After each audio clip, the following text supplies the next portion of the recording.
I can't wait for the Crash Bandicoot Insane Trilogy, but of course we've played all these games before. Will we also see a brand new Crash Bandicoot game? Let's dig in. Let me know what you think in the comments down below and don't forget to hit the like button.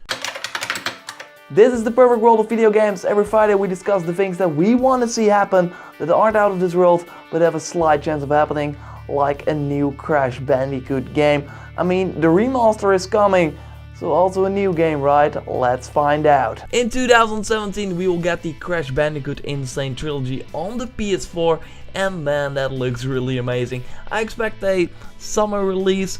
August should be right for this collection of the 3 first PlayStation 1 games. But what then? Will Activision then say, goodbye, this was Crash for now, goodbye? Or will they create a new experience with one of the best PlayStation mascots? I of course hope the latter. You of course know that Crash Bandicoot was created by Naughty Dog back in 1996, and we even got a game the year after that. And the year after that. Naughty Dog was really pumping those games out. They were like 2 million to make and they sold 9 million copies, so they made bank as well. After Warp, the third one, Naughty Dog created Crash Team Racing, a card game with Crash Bandicoot characters that launched in 2000. This was the last Naughty Dog Crash game, and after that Crash became in the hands of Universal and no longer a PlayStation exclusive. And you can say that it then evolved. It became a regular 3D platformer where you can move in 360 degrees, but of course Crash still had the moves and you still had to collect a ton of crates. Then Crash made friends with Titans that shaked up the gameplay even more and made it more an action game. It ended up with Activision, and in 2011, after all the many Crash games that were released, there were 19 Crash games including spin-offs, kart races, etc. even on mobile phones. Activision CEO said in 2011 in an interview with Kotaku that he would love to find a way to bring Crash back. And we now know that the way is this new Skylanders game. He's a character and you can also play in Tampa Wampa Island. But there's also another PlayStation mascot that is now used in Skylanders. I mean, it's from the get-go, so from the first game. He's been there in every game to Spyro.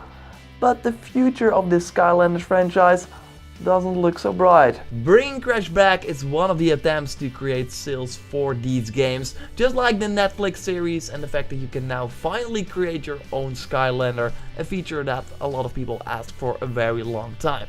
It didn't really help though. The game only sold 66,000 units in the release month in the US, and spoiler alert, that is bad and was below the expectations of Activision. Then it was announced that the studio that is up next to create a new Skylanders game is suddenly working on something else. So how it works is that Toys for Bob is making a Skylanders game and a Vicarious Vision, and they switch each other off. So the game that we got this year, Imaginators, was from Toys for Bob, and Vicarious Vision is doing the potentially 2017 game, but now it was announced that they are helping Bungie to create Destiny, and they're also making Crash Bandicoot Insane Collection. So could this mean no more Skylanders? That Toys for Bob is, for example, only making Skylanders game moving forward and they will release every other year? That would really make sense. And why this is interesting is that Vicarious Vision could also be focused on a new Crash game instead. I mean, they know how to do it. They made the Skylanders Crash Bandicoot levels and they're doing this remaster that,